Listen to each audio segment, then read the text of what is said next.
Our Experience, Season 1, Episode 1. This is your new favorite music podcast, talking about music culture and interviewing your new favorite artists and just talking about music that I love, that I would just love to discuss with everyone.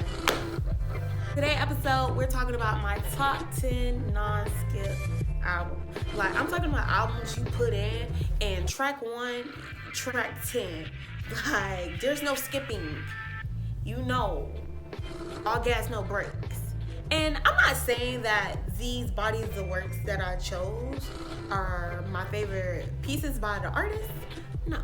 But I'm just saying, like, I can put these albums on, or I have a memory attached to these albums to where I can play. Right.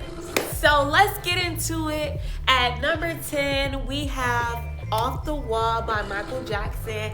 And this was like adolescent Michael. It makes me feel like that. Michael going through a heartbreak. It's Michael telling a girl, like, if you don't leave me alone, I'm gonna tell your boyfriend.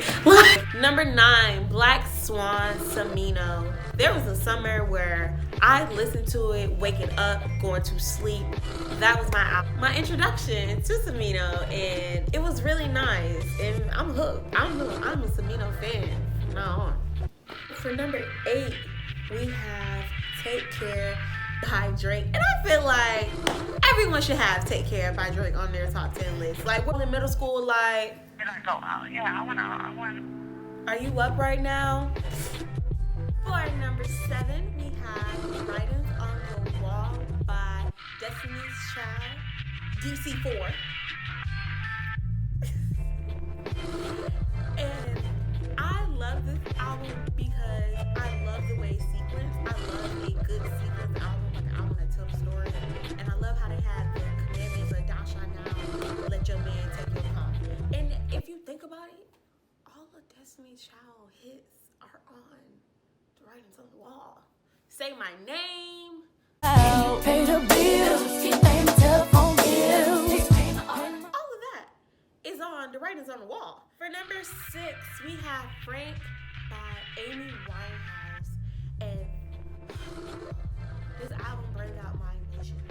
Like, me listening to this album, I go like a wave. And everybody know, like, I'm not a super emotional person. So that's my album. Y'all should go listen to that album. Amy Winehouse is one of my personal favorite top vocalists. Just her voice. It was just something about her voice that she just pulled you there. 5 is Corinne Bailey Ray. And Miss Corinne Bailey Ray, this album is just warm. And I hate how her name doesn't come up a lot in situations. Like, everyone knows the song, Girl, Put your records on. Tell me your favorite song. right, that's her. Like, that's on there. Number 4, Kiss Land by The Weeknd. And if you know me and that album connect. My senior year of high school, I really used to just sit in my room in the dark, nothing, Kiss Land. Like, just the music. And nothing was wrong with me, but just the and his voice. I play that album once a day. Like, that is my confident, like, I feel like such a just. I want you to park that big Mac truck right in this little garage. Number 3, let me show y'all my 3. Number 3, coming in at number 3, we have My Beautiful Dark Twisted Fantasy by Kanye West. And if you love Kanye or not, you cannot say that this album was not a masterpiece. To pick a Kanye album, because Kanye got some really great albums. Like, I feel like Graduation was a no skip album. But My Beautiful Dark Twisted Fantasy, I named my first car after Kanye. Like, I name all of my cars after rappers. My car is named Dom now, after Dom Kennedy from the Bay. You know, I'm gonna go back to California because I want to interview him. Dom, tell your people to call my people, but I'll call you. Number 2. I feel like we just did this. We have Channel Orange by Frank Ocean. Like, I remember I got it as a gift. Somebody bought it for me when it first came out as a Christmas gift, and I held on to that album. Like, I did not want to let that album go. Like, I'm telling y'all, skip. But I was playing Channel Orange, and still to this day, I can just put Channel Orange on and just let it ride. Channel Orange was, I'm sorry. So we're done. We have number 1 coming up next, but first we're gonna get into some honorable mentions that I felt like need to be recognized. Like, it was really hard choosing just 10 albums. It was really hard. So I have some honorable mentions that I want to talk about. My first honorable mentions is Confessions by Usher. Usher told us the whole story of how he cheated, when he cheated, what he did.